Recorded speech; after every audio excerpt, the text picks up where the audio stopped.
பாகிஸ்தான் தன்னை முஸ்லீம் நாடா அறிவிச்சதை தாண்டி அங்க 18% ஹிந்து மக்கள் இருந்தாங்க. அது 2ஆ கம்மியாச்சு. அப்படி அங்க என்னதான் நடந்துச்சுன்னு யோசிச்சு பார்க்கணும். கண்ணீரும் பயமும் ரத்தமுமா ஹிந்து மக்கள் அங்க இருந்தாங்க. அந்த துயரத்தை இன்னும் வரைக்கும் யாரும் பெருசா பேசல. ஏன்னா அங்கிருந்த பெண்களை கற்பழிக்கப்பட்டாங்க, கட்டாயமா மதம் மாற்றி திருமணம் செய்யப்பட்டாங்க. ஹிந்து மக்களோட கடைகள் சூறையாடப்பட்டுச்சு. ஹிந்து குழந்தைகள் பள்ளிக்கு போனா கூட ஒரு புல்லிங் பண்ணி, ஏன்னா ஹிஸ்டரியில ஹிந்து எல்லாமே நம்மளோட எனிமீஸ் அப்படிங்கிற மாதிரி அவங்களோட டெக்ஸ்ட் புக்ல இருந்தது.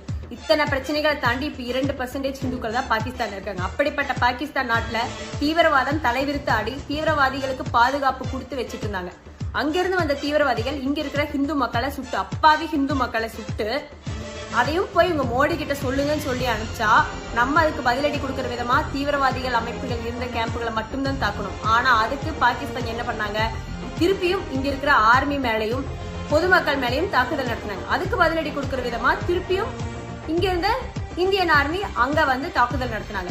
இதுல இந்தியா பக்கம் என்ன இருக்கு அப்படின்னு பார்த்தா நியாயம் மட்டும்தான் இருக்கு. அது இப்ப மட்டும் இல்லைங்க, வரலாற்றிலே எல்லாமும் இந்தியா பக்கம் மட்டும்தான் நியாயங்கள் இருக்கு.